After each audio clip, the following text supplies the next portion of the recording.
Damn, I feel performative matcha every day. Damn, I cop some labubus and I read today. Yo, like, let me enjoy my matcha at my tote bag. I've been doing this since 2020. Fuck off. If I were to ask you to describe your ideal man, what would you say? I'm talking body, height, personality, hair color, eye color, glasses, no glasses, mustache, no mustache. What would you say if I asked you what your ideal man was? Anything you think of can be achieved in this scenario, okay? Because if you were to ask me my ideal man, I would say a matcha drinking, Love Island watching, labubu collecting, clairo listening, baggy jeans wearing man. Don't forget one that also reads feminist literature. Yep, if he does not have Jane Austen in his hand when we are talking, then I do not want him. Then he is not the one for me. That is my version of the ideal man. I need him to drink matcha and I need him to watch Love Island, and that's the end of the story. Child. Anyway, so if those traits also appeal to you, then you are not alone, because there is nothing that I love more than a manipulative man. Oh, am I right or am I right? Oh, Lord. Again. Now, obviously, what I just said isn't true. My ideal man is Keanu Reeves, as you can see. He kind of stands here and watches me as I sleep. But what I want to get into today is this term, the performative male, which is a male that, drinks matcha, watches Love Island, collects labubus, and kind of caters to a female audience. A guy with a tote bag? Protect me at all costs, am I right? So do you want to listen to some music? I've got a bunch. I want to take a deep dive into what this term means and also its real world examples, and if it's something that we should be concerned about, or is it something that the internet is just classifying as a performative male when it's really just a man with hobbies. But before we get into this video today, I just want to introduce myself. My name is They Call Me Kitten, or Julie, but you can call me whatever you want. And a fun fact about me is that I would probably fall for a performative man. So if one does happen to leave his Jeff Buckley vinyl album on the street, I will probably pick it up and find him. don't do it. Don't. Now, you might have heard the term performative male a lot, but what does it mean? Who is this man performing for? Why is he performing? Where is he performing? How is he performing? Well, I'm going to read you a definition of the performative male. Performative men are a stereotype of guys in their 20s who dress up like Pinterest lookbooks, buy matcha lattes in cafes, and read books not because it's their actual hobby, but in hopes to attract women. You will find them in cities or hipster neighborhoods, hanging out in cafes or libraries. Though you may find the desperate ones on the train, they will approach and attempt to start a conversation about their outfit, how much they love listening to Clairo, or recommend their best gate-kept cafe. How you can be performative in college. The art of being performative is to act like you're doing something productive, but you really ain't doing shit. And you want as many people as possible to see you doing this thing.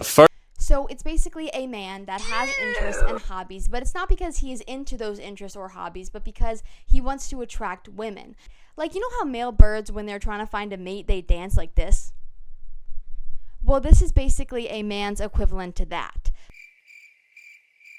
So when a man says, yeah, I listen to Clairo, I listen to laufey, it's basically his version of a mating call. Now, where I see it as an issue is when it's not because they're genuinely interested in a subject, it's because they want people to see them as someone who is interested in a subject, so they kind of curate their personality to make it seem like they're interested in something that they're not really interested in, to attract women. So it's basically a mating call. It's a male manipulative mating call. Okay, now that we know what a performative male is, what makes a performative male? What does he listen to? What does he watch? What does he read? What does he wear to make him a performative male? Well, a performative male tends to have a tote bag, okay, matcha, the green drink, a labubu, some kind of feminist literature book, wired headphones, like something denim or baggy like denim jeans or like a denim jacket, glasses, a feminist literature book, clairo, or beabadobee. That is like what the peak performative male aesthetic is. It's those things categorized into one. And it's all curated to try to get female attention. That is what the performative male is about. He's all about getting female attention by being into things that females are interested in to attract them. Where in other aspects of life does this kind of show up? Now, where it can show up is in things such as like music and movies, where a man might say he likes a certain artist to attract a certain genre of women to him. A man might say he loves Lana Del Rey, but he doesn't really know diddly squat about Lana Del Rey. Like when a man posts a thirst trap to Lana Del Rey, but he doesn't really listen to Lana Del Rey. He just knows that the girls are going to eat him up because he's playing some Black Beauty in the background. But like, what do you know about Black Beauty? You're a man. That's for girls. That's for girls, actually.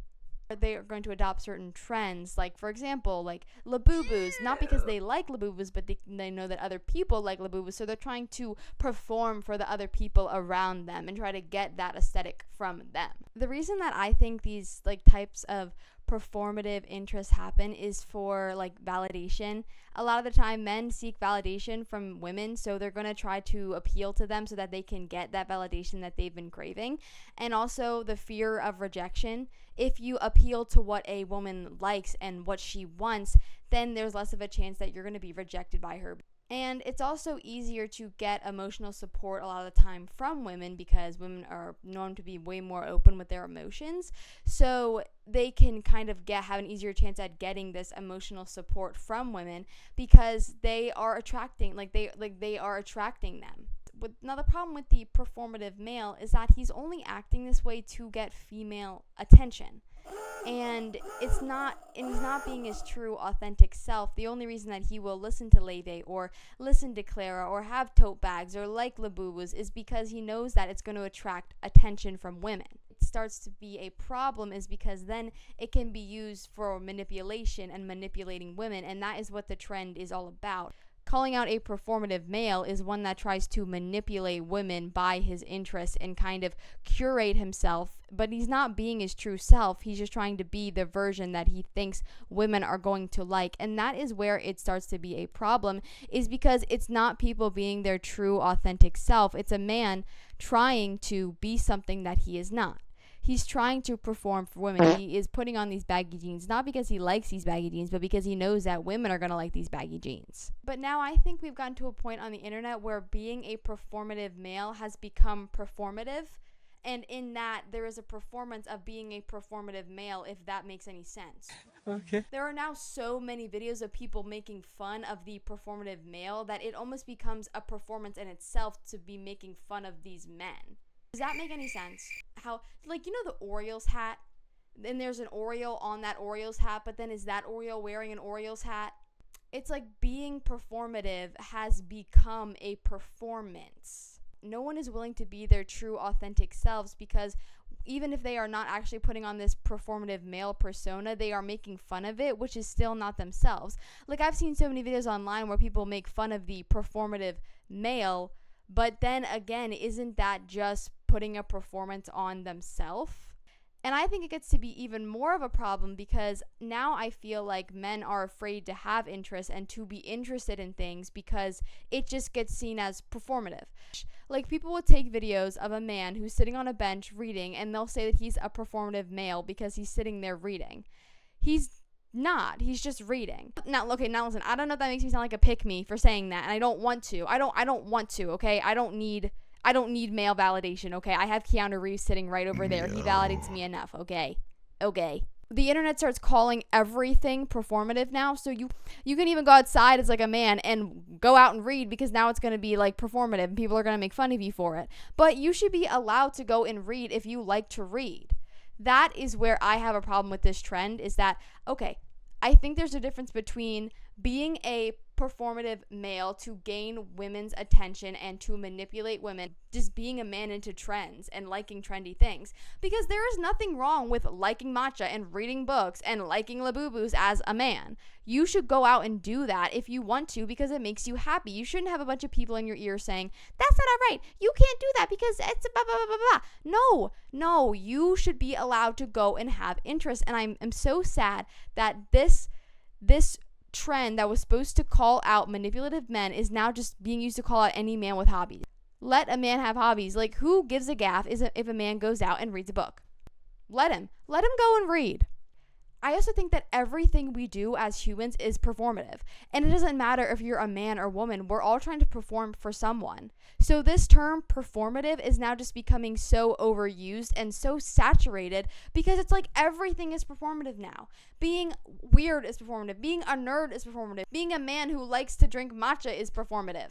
Now, don't get me wrong, I do think that there are performative men. I do think so. They exist and they are there to manipulate because they know what to do, because they're not stupid, right? But then there are just sometimes people with interest, and what is wrong with someone liking things? Why on the internet do we have to give literally everything a label? That is where I have a problem with this, is that everything nowadays is seen as performative. No matter what you do. No matter what you do, everything is performative. What if those things that people are saying is performative are just people's interests and their hobbies? What is wrong with people having interests and hobbies that just aren't performative just because they simply like it? Like, if someone likes to read because it makes them happy, if someone likes to watch movies because it makes them happy, if someone likes to listen to Clairo because it makes them happy, who are we to take a video of them and judge them because of this? Who are we to make fun of them for? We aren't. At the end of the day, let people be into what they are into if they're not hurting anyone. And I just think this term is so stupid. I think it's so stupid now. And I don't know if that makes me sound like a pick-me, and I really, really hope it doesn't, okay? Because I don't need that male validation, okay? I have my TikTok edits. I have my TikTok edits that keep me happy and fulfilled. But that's just my opinion on this term of the performative male. I do think that they do exist, but I also don't think every single man is a performative man just because he likes matcha. Let a man like matcha, okay? God forbid they have a hobby. But then it's like, see, if a woman does anything, it's also performative. No one can win here. I think at the end of the day, we should just let everyone be happy. We should just let everyone have their interests and be into whatever they want to be into. So to end the video, I just want to say, don't be a manipulator. Don't curate your interest for other people. Just be into what you're into because you like it, not because someone else likes it. Do what makes you happy. Don't record videos of people when they're reading and drinking matcha, okay, because that's rude. Get into your interests that make you happy, and give me $100. Oh, also like and subscribe. Like and subscribe because there's more videos coming. So that's all I wanted to say. Please just be nice to other people, guys, okay? Just be nice. Just be nice. Like, just let other people, if no one's hurting anyone, who are we to judge someone for their interest and call it performative? Like, we're not. I love you all. This is They Call Me Kitten or Julie, and I hope you have the most amazing day ever. Meow.